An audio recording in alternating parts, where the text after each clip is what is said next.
देव महादेव तुम्हारे साथ चल रहे हैं। बिना जले भभूति नहीं मिल सकती। गाय के गोबर को, कंडे को भी जलना पड़ता है तब वो भभूति बन पाता है। लकड़ी को जलना पड़ता है तब वो भभूति बन पाती है। कोई सामग्री को जलना पड़ता है तब जाकर वो भभूति बन पाती है। बिना जले भभूति नहीं मिलती और बिना चले अनुभूति नहीं मिलती। बिना चले आपको अनुभूति का अनुभव नहीं होगा। कई लोग कहते हैं कि हम शंकर भगवान को नहीं मानते, हम शिव जी पर एक लोटा जल नहीं चढ़ाते, हम शंकर भगवान का स्मरण नहीं करते, हम देवी को नहीं मानते, हम देवता को नहीं मानते, हम इसको नहीं मानते, हम राम को नहीं मानते, हम कृष्ण को नहीं मानते।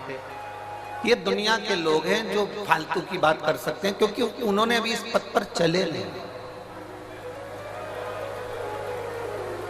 जिस समय पर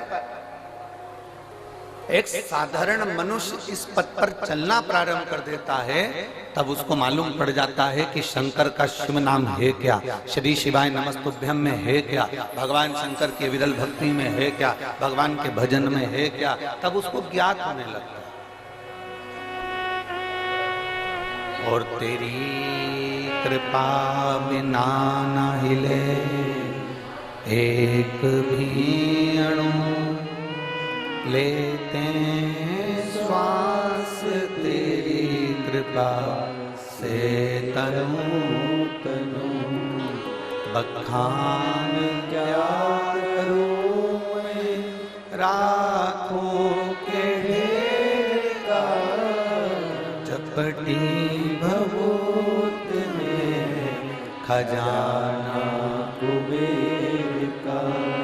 हे गंगाधर मुक्ति द्वार ओमकार तू, बोले ओमकार तू।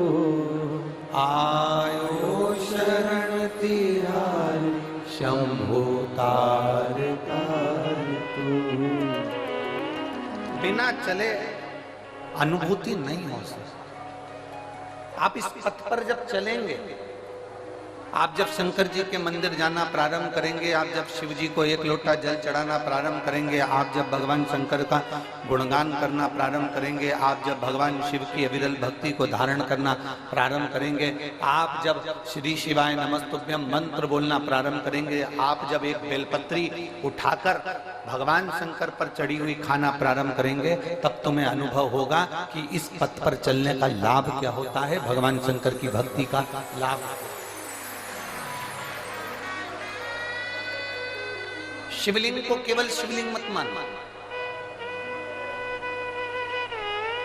भगवान शंकर के शिवलिंग को केवल शिवलिंग मानने की गलती ना करिए। भगवान शंकर के शिवलिंग को केवल शिवलिंग ना समझिए।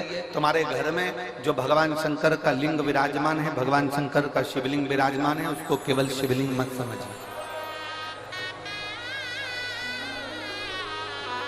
उसको केवल शिवलिंग समझने का प्रयास ना करिए। भगवान शंकर का अगर शिवलिंग आपके घर में विराजमान है, भगवान शंकर का शिवलिंग आपके घर में शिवालय में विराजमान है, भगवान शंकर का शिवलिंग आपके घर के पास में कोई मंदिर में विराजमान है, भगवान शंकर का शिवलिंग यदि आपके नजदीक में विराजमान है, तो ये समझ लेना कि वो शिवलिंग नहीं है, वो शंकर का केवल शिवलिंग नहीं है। ये समझ लेना कि कोई बड़ा दुनिया का सबसे बड़ा हॉस्पिटल तुम्हारे घर के अंदर और तुम्हारे घर के नजदीक में विराज है।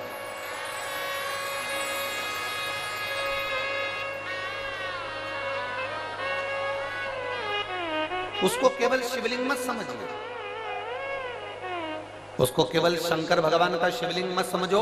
उसको ये समझिए कि वो हमारे घर में जो शंकर भगवान का शिवलिंग विराजमान है, हमारे घर में जो शंकर भगवान का शिवलिंग है, वो साधारण नहीं, वो स्वयं शिव का एक प्रतिबिंब है।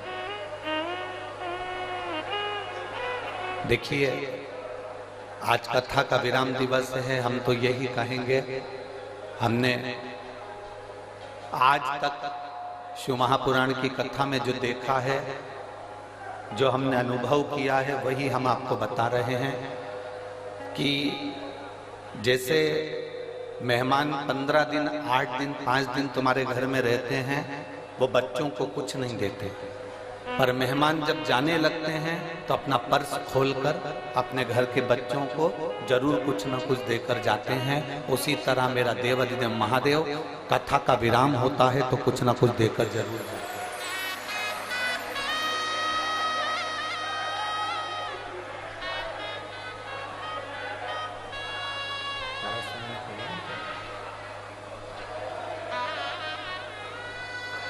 जितना प्रेम से कथा सुन सकते हो उतना प्रेम से कथा सुनिए। बहुत पूरी रात आप लोगों ने इस कथा का इंतजार किया, पूरी रात हो गई आप लोगों को।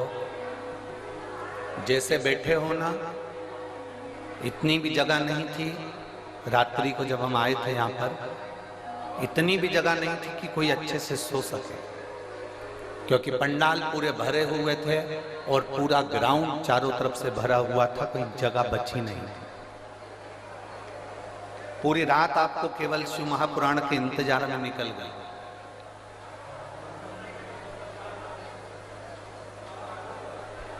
कई वीआईपी सुबेरे सुबेरे आ रहे होंगे और अंदर आने के लिए जिद कर रहे होंगे।